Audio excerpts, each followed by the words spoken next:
Dragica, I won't do our little intro until that 5 to 10 seconds happen, but then it's also possible somebody's watching the replay right now or when it goes live and they'll catch me in mid-sentence. So we're about to do the intro, so I'm excited that we're going live on YouTube and LinkedIn right now, I believe. So Len, tell me when we're ready.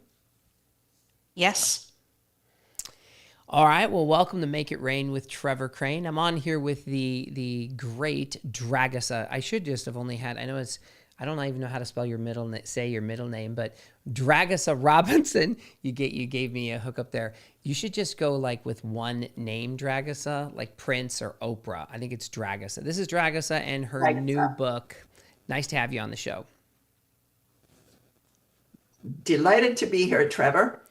Well, and I'm excited that we are live. So anybody who goes to jointrevor.com, you could potentially join our live audience for the next time we have a guest like Dragica. And Dragica, I'm showing your book right here. And you and I started working with each other probably over a year ago. And you were just talking to me about some celebrations about what has happened since Tame the Turmoil has come out. And I know that's not what I told you would be the first question I asked you, but I'm excited about the successes that you had and how many books you said you moved. So tell people about like what the book is about. Well, hold on. What are some of the things that have happened for you since you've released the book Tame the Turmoil? Because I interrupted you. I was like, I just want to capture this live. So what's been going on? Oh, Trevor, it's been a hectic time. Since the book was released, I am delighted that we've just gone over 4,000 copies that have been sold. Now, not a million bestseller, but 4,000 copies. And I've had a couple of organizations reach out to come and talk to them about Tame the Turmoil. And it's really about exactly what the title is. There are a lot of companies out there suffering with turmoil, some of them downright chaos. And it's just learnings over the last more than 30 years in business of how you can go about taming that animal that is running through some organizations these days. Well, Dragica, I like to ask the question of what's the dream, what's the vision for what you're doing with your book and your vision and mission for businesses. Talk to us a little bit about not just like, I want to go ahead and uncover how you were as successful with the book and speaking gigs and client acquisition and all of that. But if you were to just dial in, what is the vision you have for what's next? What's the dream?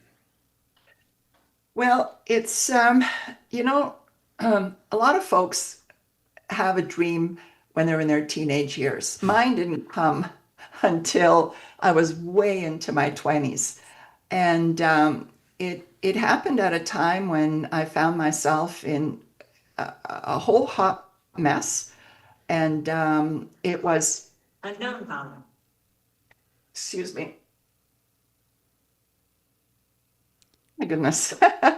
Timing could be worse. I Alexa thought I turned everything off. was talking to us.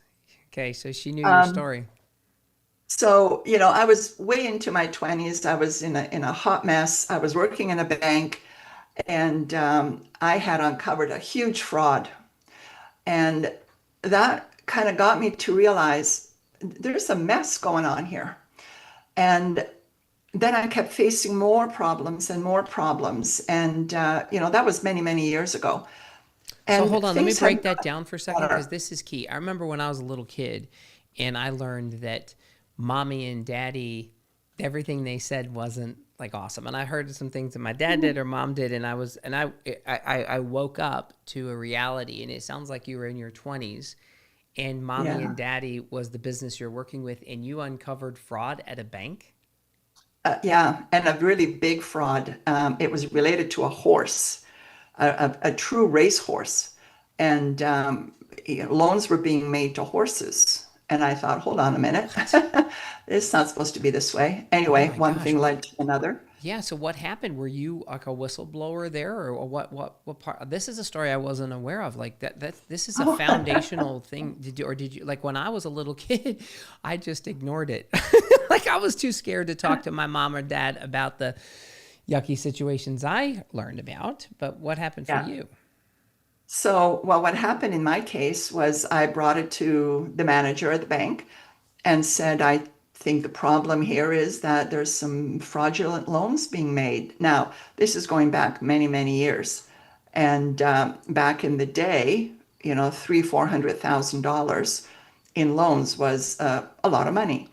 So then I was sort of charged with find out how this happened. Find out, you know. So I did, and so I soon, you know, I mean, the thing hit the papers and everything, but I kind of got a bit of a reputation for solving hot messes. Wow.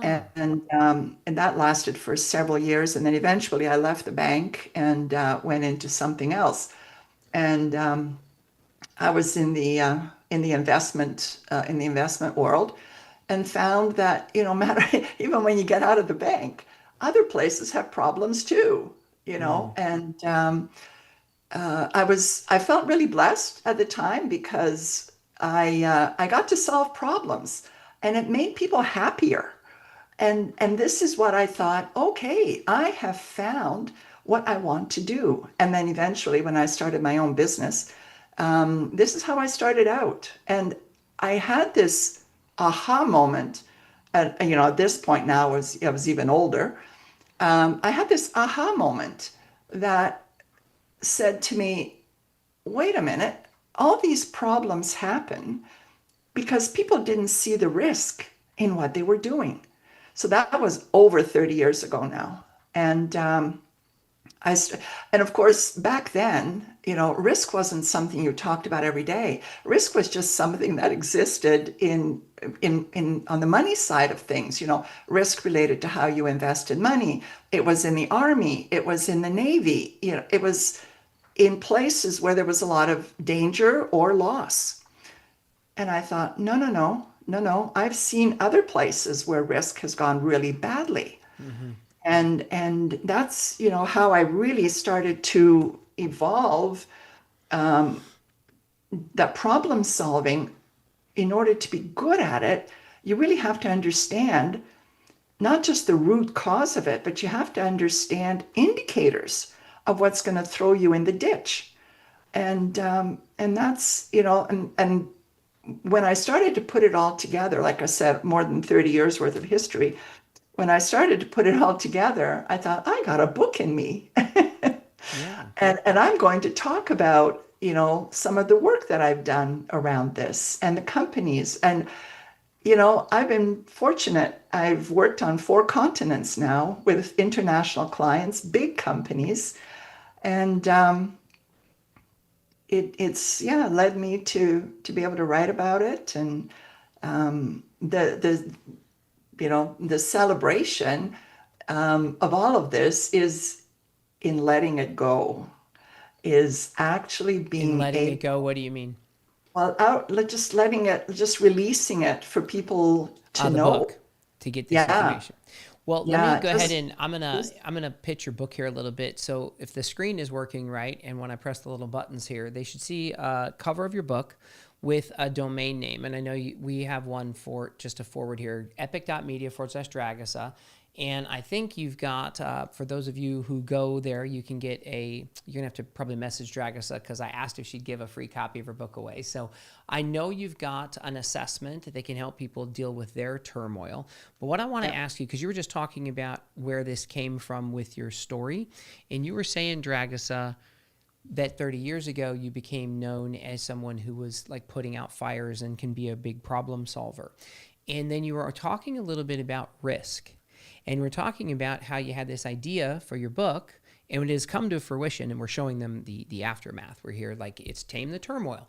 But this is not the first language that you had for your book. You talked to just now about risk and how when you went out to share this with the world and talk to people about risk, I don't think this was the original title for your book, if I remember correctly. And the journey that you had to release this book, you uncovered some truths about what people wanted to talk about, not want to talk about, and whatnot. So this isn't, we didn't necessarily prepare for this, but I think this is really powerful because I can see how much you're now in line with this message and that people want to hear it. So Go get the assessment that Dragica has for you so you can figure out and uncover you can talk about that here in a second.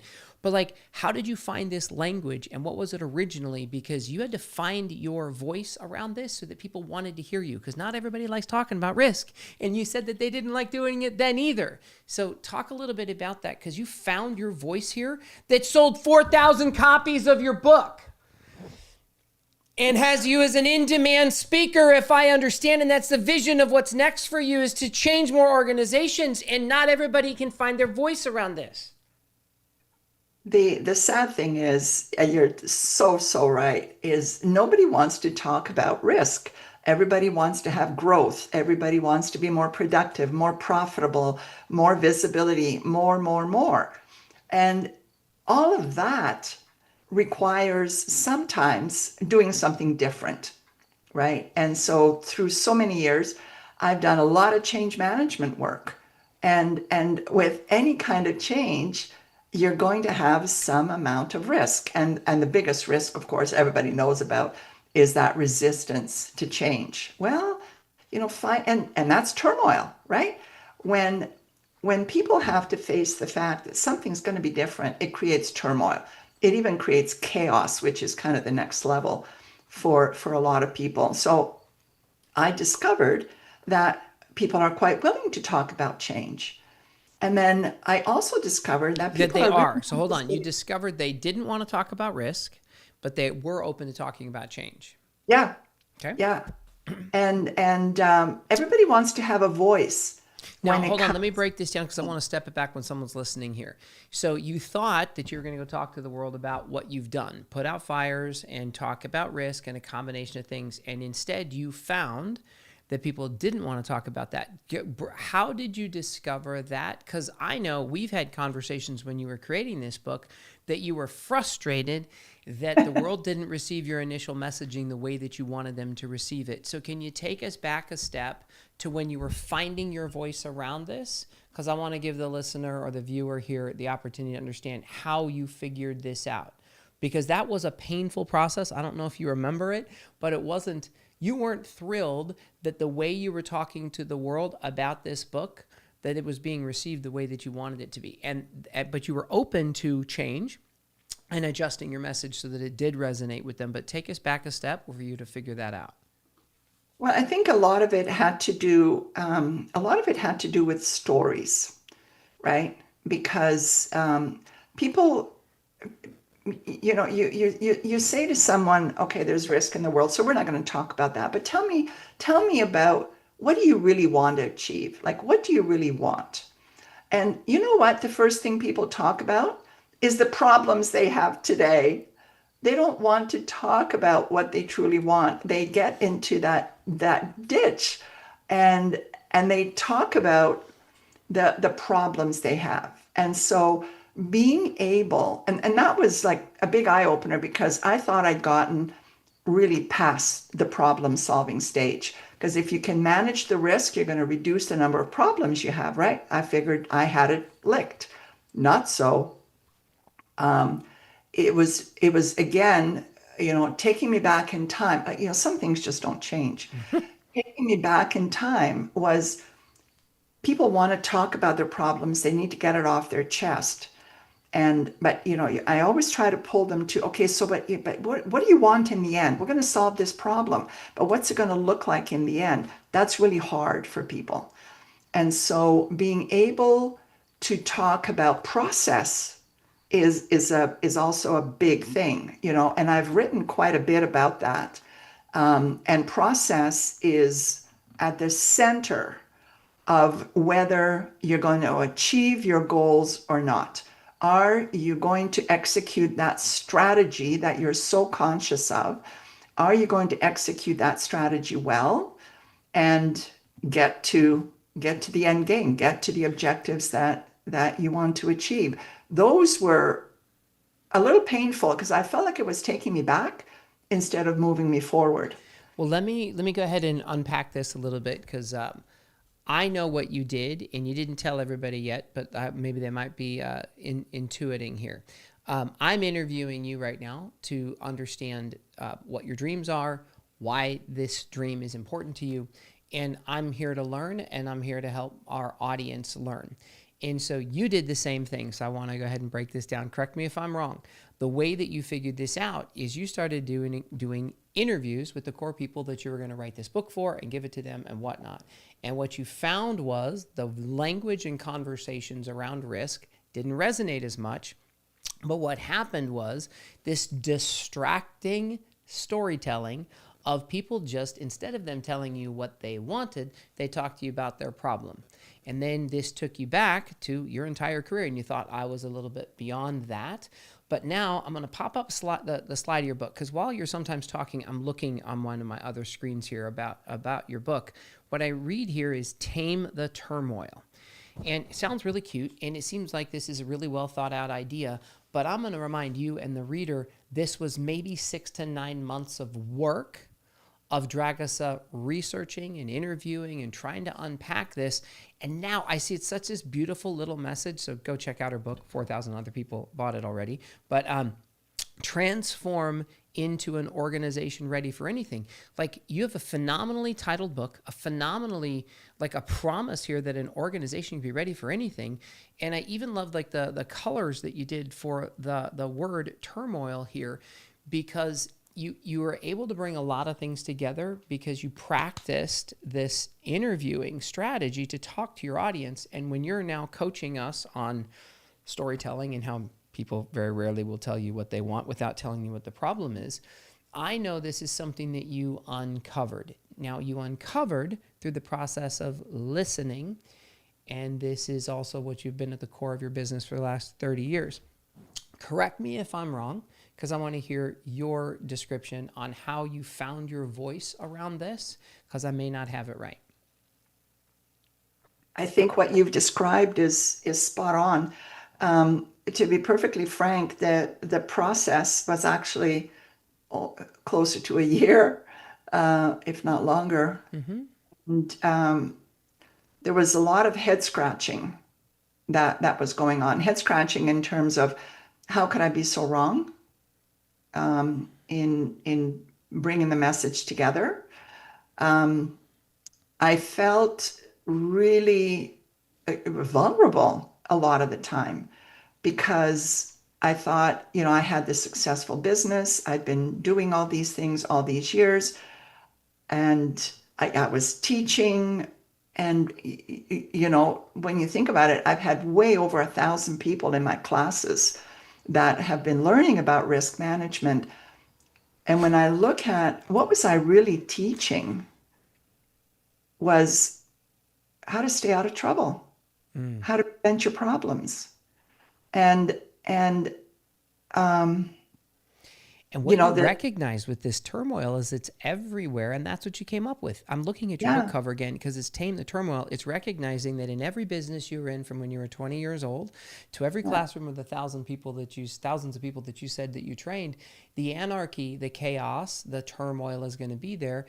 And you found your voice through this process. I just want to acknowledge you, because you've been done really well in a male-dominated world, the business world, oftentimes. Well, thank you for saying that. Especially the executives that run these things. And I remember how uncomfortable you were in the vulnerability that this was bringing up for you. But what a beautiful thing to have embraced, because I don't know that there's another way to address the learning if you're not going to be open to the tame the turmoil and figure it out. And you went through that journey yourself. And it was, I remember you had moments where you shared with me much more vulnerably than I'm sure you would in an executive boardroom, but you embraced it and found a voice. And my hat's off to you, because we haven't communicated now in maybe 6 months or more, just about the positive feedback you're getting about this book. I'm going to pop it up again, because everybody can go get a free copy and take the assessment. Dragica, talk about the assessment that you're going to give away when they come to this link. It's epic.media/Dragica. And my hat's off to you for embracing that vulnerability and looking it in the mirror. And talk a little bit about what they'll get if they go to get your, I'll put the QR code up here as well. If they go to get your assessment, and then they can check out the book for themselves. Yeah. So what I'm giving them as part of this assessment is a 30-minute conversation where I get to ask them a series of questions. Then following that, I send them a questionnaire that it's online. They fill it in, and then it returns to me. And what they get is a rather, and sometimes it can be pretty brutal if people are Sounds awesome. if they're very honest in how they answer the questions. It really gives them a place within themselves and their organizations to look at where the gaps are. What do they need to look at that is causing all this turmoil in their life, in their organizations, whichever. And so the final assessment is just that. It tells them what they need to look at, what they need to reconsider, where the gaps are, and what these gaps are actually causing. And so at an individual level, it becomes a bit more personal, a bit more single job oriented. But at an organizational level, I've had as many as 150 people participate in one assessment alone. And it was an absolute shock at the senior management level. This was a fairly large organization, about 6,000 people.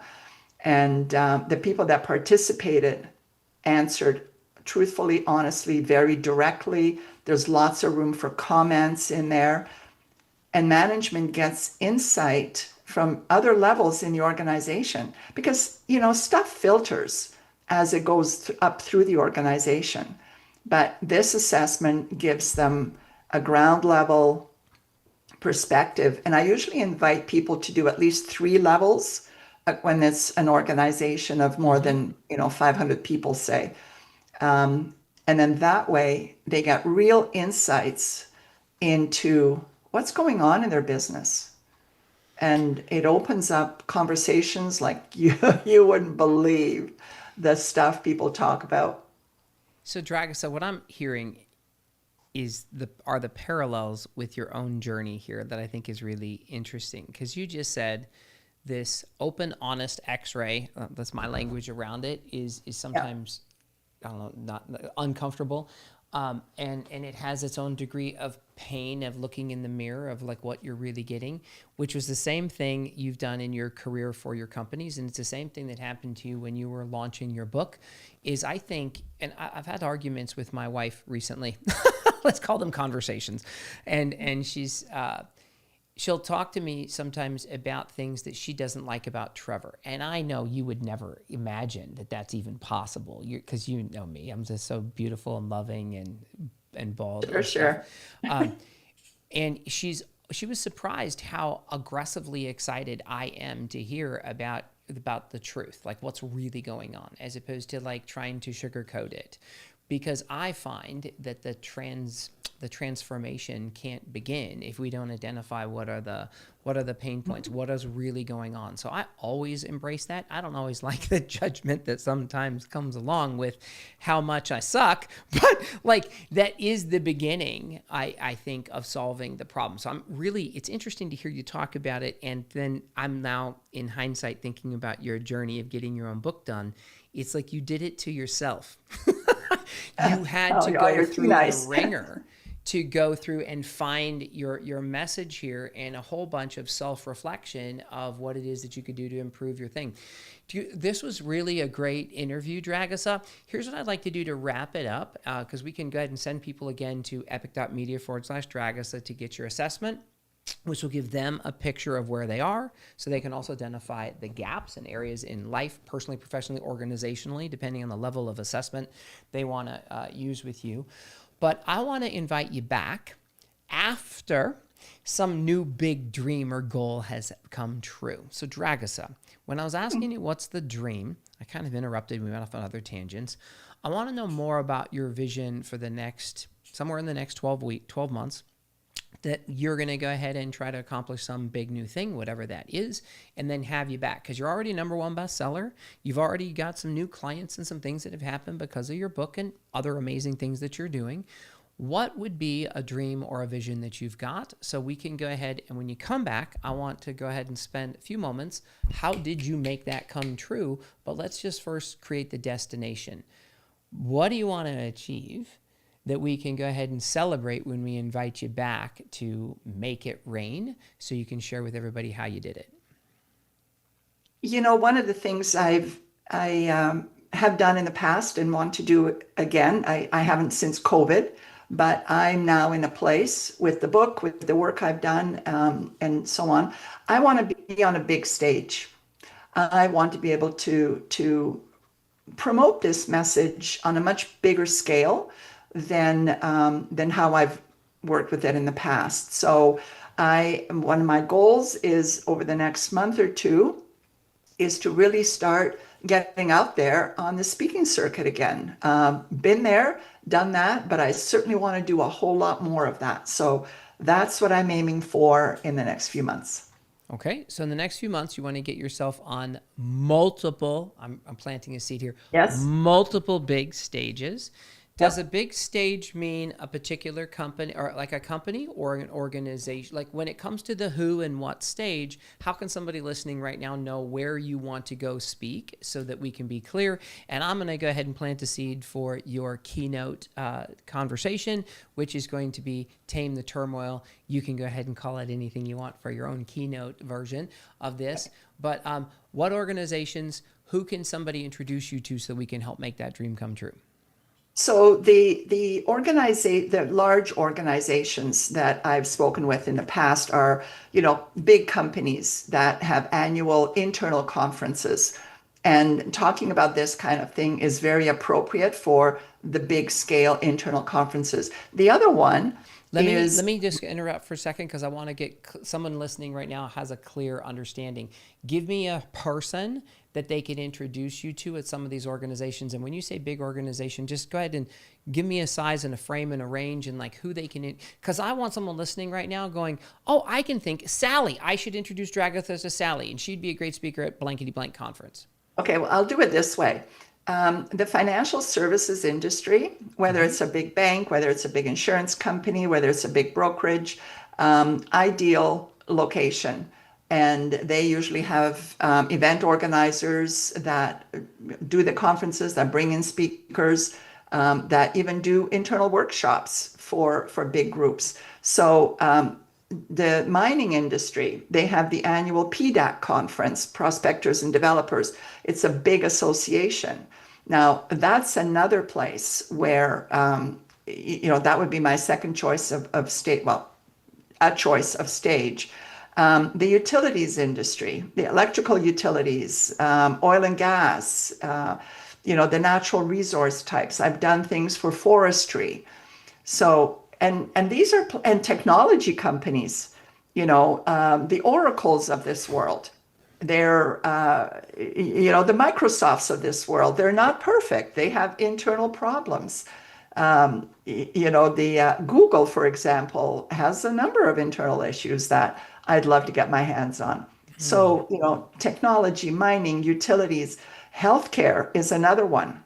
I've done a lot of work in coaching and teaching in healthcare and boards of directors. These are absolutely my audience, if you will. Well, and Dragica, we're entering this age of AI, and we're already there, I believe. And I can't imagine how most organizations aren't going to be disrupted in a million ways. And that is a world of turmoil. And when your subtitle here, transform an organization, transform into an organization ready for anything. Sounds like this is a good time for your book. And every organization is going to be facing, I believe, my business, your business, everyone's business is now dead compared to what it was yesterday because of AI. And so there may not be a toe tag on it yet, but it's just a matter of how you're going to reinvent yourself. So seems to me like it would be a great resource to share your insights with them. what would be your final message to anybody listening right now about either change, risk, turmoil, dealing with stress, pain, whatever? What would you like to share before we wrap stuff up? Actually, I'd like to just tag it along to your comment about AI. I think AI is absolutely, it is a future in business. I have no question about that. The thing that I would like everybody to remember is that AI is not going to replace people. It might replace little functions along the way, repetitive functions, but the fear around I think, is not warranted at this point. We're a long, long ways away still. I've been using it actively for the last couple of years. It's been a helper. And I think if people can, for now, look at AI as a complement to what we do as opposed to a replacement, I think they will go so much further. There's so much good in all of that. We should not be fearing it.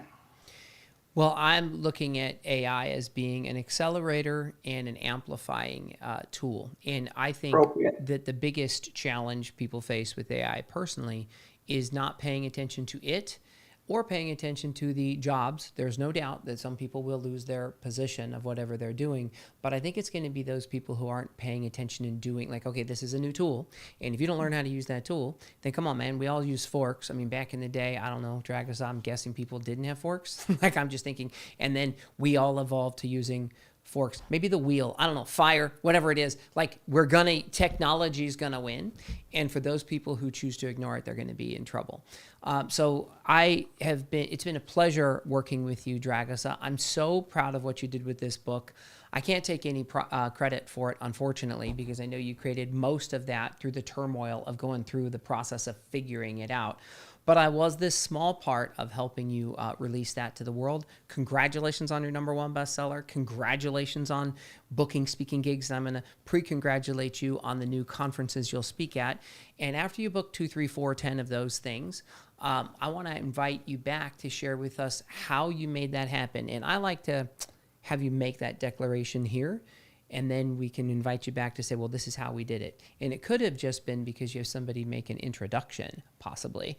And maybe somebody listening right now can make an introduction to Dragica, DM her, find her information. Dragica, is there a website? I know I've given ours that we have a little forwarding thing. What's a website they can go to find you? Uvidi, UVIDI.ca. I'm on LinkedIn every day, so you can find me on LinkedIn as well. The website has a lot of current blogs. If you're interested in reading that, it'll certainly give you a whole history of the kind of work that I do, that my colleagues and I do. So also there's some case studies I've posted in LinkedIn if you want to know specifically about some of the work. But yeah, all of that is on my LinkedIn page. Well, I'm excited to have you back and have this be the beginning of new video content that you put out, Dragica, and maybe move beyond only LinkedIn with your messaging. I hope to be part of that if you'll allow me to in the future here. But Dragica, thanks for being here. I'm super excited. Let me go to Len real quick. I sometimes forget that we're live, and sometimes people will post questions in LinkedIn. I think we're also live on YouTube. I didn't do a very good job of talking to our live audience today, if there's anyone there listening. So Len, do we have any questions that we can throw at Dragica before we wrap stuff up? Yes, we have questions. Let's pick one goodie here, or one or two. Let's start with one, see where it goes, and then I'll see if I can shush and not try to answer. Sure. So this is from Roger. Chaos feels normal in a growing business. How do you know when it's actually destroying performance? You know it's destroying performance when you are busy doing rework, when you are busy all the time. The optimal utilization of any one person's energy is usually around 80 to 85%. But if people are running at 100% all the time, you're not only destroying performance, you're destroying value. you're destroying productivity on top of that. So sometimes it's way better to go a little bit slower because in the end, you'll go so much faster. When people are going full out all the time, they make mistakes. And I've seen many, many years of that. So I would just say, slow it down a little bit, even when you are growing. It's not going to go away. I like it. Len, is there another burning question there? Should we want to throw one more, or would that suffice? There's got to be one more. Is there one more? No? I don't Yeah, think so. good that you said burning, because the second question is, what's the first red flag a leader should never overlook when their team starts burning out? Well, you've got to start looking at how many hours people are in the office. That's the first indicator. If people are first in, last out, that's a sure sign that people are burning out, because there comes a point where your productivity actually slides. You know, you can be super productive all morning, but let's say and you came in at 7 in the morning, and maybe by 1 o'clock, 2 o'clock, you're done. And it starts to become counterproductive. So pay attention to who's first in, last out. That will be your first sign that burnout is happening. I love it. Great answers. Well, if there's more, then we'll have to address them when Dragica comes back. I appreciate you so much, Dragica. I can't wait to have you back when you can announce to the world how you got your new big speaking gigs and things. So thanks for being here. And last little plug, make sure you go to epic.media/Dragica. And Dragica, give your URL again, because I think it was short enough we could have probably put it here. Give it again. It's Uvidi, UVIDI.ca. Okay. That's the website. Well, go check that out. We'll put all those details in the description, and then you get a free assessment that sounds like it's going to be very valuable for you, and you'll get a free digital copy of Dragica's book as well. Just send her a message, and I can't wait to go ahead and have you back, Dragica. Say, I don't know, within the next 120 days, something like that. We'll have you back. 20 days. Okay. Trevor, it's been an absolute pleasure. Great to see you again. You too. And it's been fun. Great conversation. Absolutely.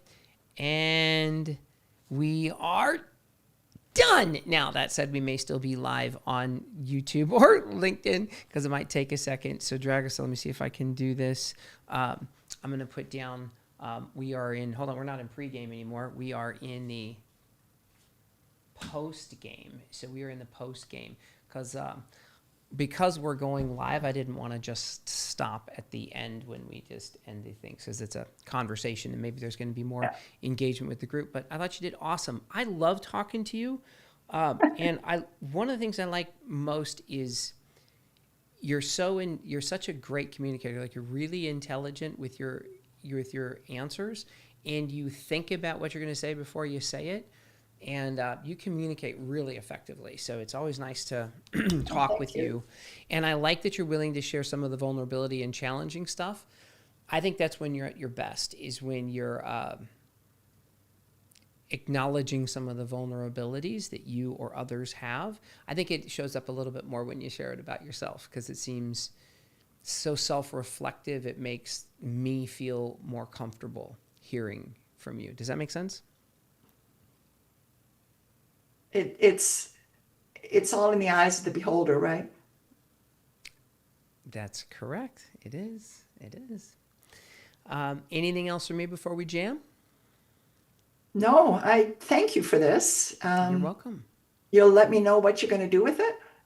So, well, it's live immediately, so Len can shut this off whenever she thinks we are boring, and maybe she already has. I'm not really sure how it's happened, but anybody who may still be watching, and Len, we need to make sure our descriptions are clear on this. We can take a transcript of these interviews and then rewrite the description so that it's compelling, and then put our links, so Dragica's links and all that stuff near the top of it. I did this last week with John Michael Thomas. I rewrote his description of our talk once we were done. And then Dragica, that's alive right now on LinkedIn. And we are just starting a live audience, so I don't anticipate we're going to get a huge audience just yet. But the idea is it's live immediately and you have access to it. So if you think you said something cool, then you've got it and you can download that, use it any way you want. We will put some editing awesomeness behind this and then release it again. So let's say we talk for 40 minutes, we might cut it down to 16 of when we actually said stuff that was cool. And then I want my team to give you some assets when you were saying cool stuff. So I want to make sure this one piece of content can turn into many. Now, whether that's 4 or 40, I don't know, because we'll see what's actually compelling and clear. But I believe we're in a new content revolution, which is you either put content up that's real and relevant to people's opinions and you grow your business and your brand that way, or you're invisible. And right now, I think most everybody's invisible. And so this is the beginning of me giving you assets to have a new video asset piece that you would have to promote yourself.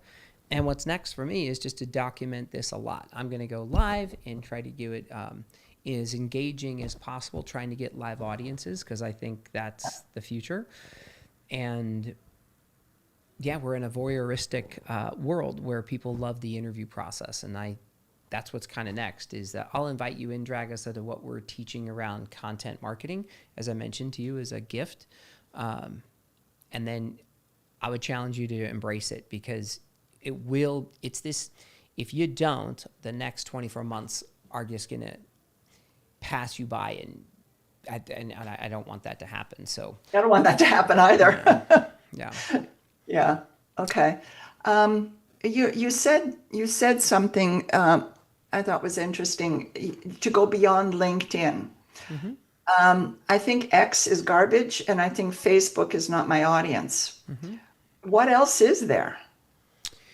There really isn't. And I'm not an Instagrammer. I never have been. Like, I don't ever. Well, it's a good question. And I'll tell you what I believe for about 99% of my audience and clients. And here's the core of it is it's not about you or me. It's about the person we're trying to serve. So the question is, where are they hanging out? Now, you might think that they're only on LinkedIn. Fine. But there's a huge amount of people on YouTube.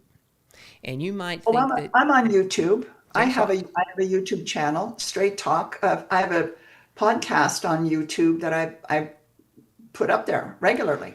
So I would say that the core channel, it always begins with, where's your audience hanging out? And your audience, we have a huge audience of people. Your avatar, I believe, lives in all of those social media places. Now, for most of us, what I would lead with is YouTube as the core place for video content, like to build a video content library that's not just podcasts and interviews, which I think are important. I'm going to be doing them, but a curated piece of content that has just your face on it.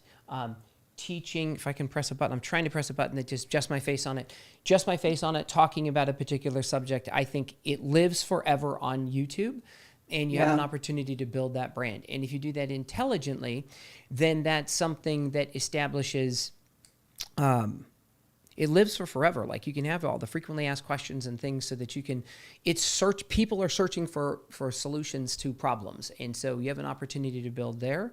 But then you want to go to wherever your clients are. I think you start with YouTube and then you go to LinkedIn. Most of my clients, I think we have a lot of business-to-business stuff on LinkedIn. I would agree with you. Those are my two favorite. But it's ridiculous to say that they're not on X, because they are. It's ridiculous to say that they're not on Facebook, because they are. They're also on Instagram. They're also on Snapchat. They're also on TikTok. We have a huge demographic of people who have silver hair who are on Facebook and beyond.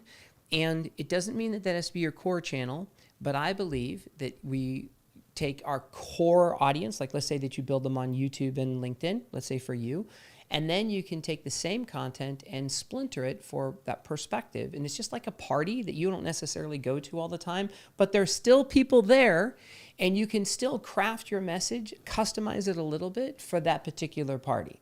Because on LinkedIn or TikTok or Instagram or X or whatever, there's a different tone of voice. It's a different party. And so you want to take not just the same piece and publish it everywhere, which you can, but I think it's tweaking that a little bit. And that's what I want to help people with AI and things. You mentioned what the future of AI is. I think it's our collaborator, and we can embed AI to say, hey, how can I share this particular short video piece, article, whatever it is, and put it everywhere. Now, you don't have to. That's potentially complicating things, but it doesn't have to be hard. We can use AI to help us amplify our voice. And just like you said in your interview, find our voice on that channel, because there are some people over on all these other channels that are paying attention and they have questions and challenges and whatnot. And you and I have the opportunity to become well known to them or stay invisible. And I don't like to just say, I don't like that channel, because I don't have any personal opinion about it. I don't use a lot of social media personally because it wastes a lot of my time. So, but it's not about me. It's about my audience, and it always is about the person listening or viewing. And they vote right now with their eyeballs. And we are in a world where social media hardly exists anymore, I believe. It is more of an interest media. So if people are interested in this right now, Dragica, they'll find it and watch it. And what's probably going to happen, because this is a new channel and feature for both of us, very few eyeballs are going to pay attention to this, because we haven't trained the algorithm on any of these channels right now for something new to have the AI algorithm that's going to decide whether somebody should look at this. They're not putting this up in front of them. But when you and I just choose not to, we're just staying invisible to all the people that are there. So it always begins with, where's your audience eyeballs? And if they're at the grocery store, man, then that's where I want to go. And I got to figure out how to talk to them in that environment. Now, I can just decide I'm not going to talk to people at the grocery store. Totally fine. But yeah, so I think YouTube is the foundation, and then you build it on LinkedIn, because YouTube lasts forever. LinkedIn now is targeted. Yeah, it is. Yeah. Yeah. Okay, well, I'm going to continue with LinkedIn. I haven't done the solo recordings. I haven't done that. I've done conversations. You know, part of it is podcast, but the recording has been conversations on YouTube. But I haven't promoted it. I haven't promoted it. So well, yeah. One of the things I'm doing, and I invited you to be part of, is hearing how so here's, I think there's 4 R's to making this happen. This will be my last little piece. Research, record, release, reap. And this is like a flywheel. So number 1 is research. So research has to do with, instead of just creating content you or I think are cool, or whatever subject we're going to talk about, but doing research to find out what people are already viewing and looking at. And I'm going to help you with that if you're part of my Rainmaker community that I'll invite you into. And so that's just figuring out ahead of time, like, hey, what are people already paying attention to and want to hear about and talk about? And then record content about that thing, because you and I tend to like to talk, so we probably have an opinion about that stuff. And so then you give them your perspective. Well, then you got to release it. One of the reasons why I try to go live with Make It Rain is I'll freaking edit this thing till the cows come home and never release that thing because I don't think it's good enough. So I'm like, all right, well, how can I avoid that? I'll go live. Yeah. Because then I have no choice. Because I can't tell you how many times I think whatever I'm saying is stupid and it should be edited down and make it like more concise. So, but it's research, record, release. And my beginning on this process isn't to do a lot of research. I said, let me interview my clients because I know you're already cool and awesome, and let me find my voice here reading this thing. And then the reap part is something I've historically been poor at, which is paying attention to the results you get. Because like if you sow something, reaping is you take time to go like harvest what you got. Yeah. And you had talked about this when you looked at some of your LinkedIn feedback. This is back in the day when we were talking about stuff. You hadn't paid much attention to the conversations that were happening or the particular people who are engaging with your content. And that is what I think we are about. So that flywheel and doing that every single day, my mentors in content spend a significant amount of their time personally. The most successful like media figureheads and mentors you might imagine are spending hours every day looking at the feedback of what they're getting from the content they put out. And then they have teams of people helping them get better and better at that, because it's trying to find out what are the things people want to hear on these platforms. And now we're at interest media instead of content, or instead of the social media. And I'm trying to help you and I do that without having to kill ourselves. But that's, I think, the flywheel of research, record, release, reap. And reap also is like, if you're trying to build a business, are you getting sales from it? Because I don't need a message to get to 1 billion people. Oh, that would be amazing. But if I can get to 100 people or 1,000 people and 2, 3, 5, or 10 of them become my client, dude, that now changes the game. And I think that's where for you do business with, you have big contracts and consulting and things, you only need a few people's attention. You don't need hundreds of thousands. But the promotion is really important, but it's also what you name stuff, because I want to have you in search so people are looking for and finding you organically. And that's what we're missing out on if you don't put out content on these platforms. I'm going to have a look to see how many clicks the QR code got. Well, let's not do that in real time. Figure that out later. It'll probably get almost next to nothing. Right now, it's not about what this one piece of content does. It's what we make of it. So like you just said, it's about promotion. So if all you do is this one live, good luck. It's like if you go to a trade show. I used to coach people to go to trade shows and stuff. It's like you got to commit to that for the next 3 years. One piece of content's probably going to do next to nothing. And this is so, like, I think we've done 7 or 8 live people right now, Dragica, that this is so brand new. Like, that's nothing. Once I've done 1,000, then you can go ahead and pay a little bit of attention to who paid attention in real time. Because then that's me. Because these won't even be, like, the quality of today's interview, as amazing as you are and how brilliant I think I am, isn't anywhere close to where it's going to be 100 episodes from today. Yeah, exactly. So it's like, like the quality is, and the algorithm even understanding that I exist and I'm going to be putting up consistent content. Like LinkedIn doesn't know that I'm up to anything yet, because I've only done it 2 weeks. Like that's nothing. Like I haven't even tied my shoes from their perspective. So it's about quantity. I've got a 3:30 call. I need to get on. Well, go do whatever you got to do before then. Great seeing you. I'll talk to you soon. And bye. Yeah, and send me the link to your Rainmaker thing. It's going to be good. I mean, I hope you join us, because I think it'll change the game for you. Okay, I trusted you before. I'll trust you again and see where it goes. See where it goes.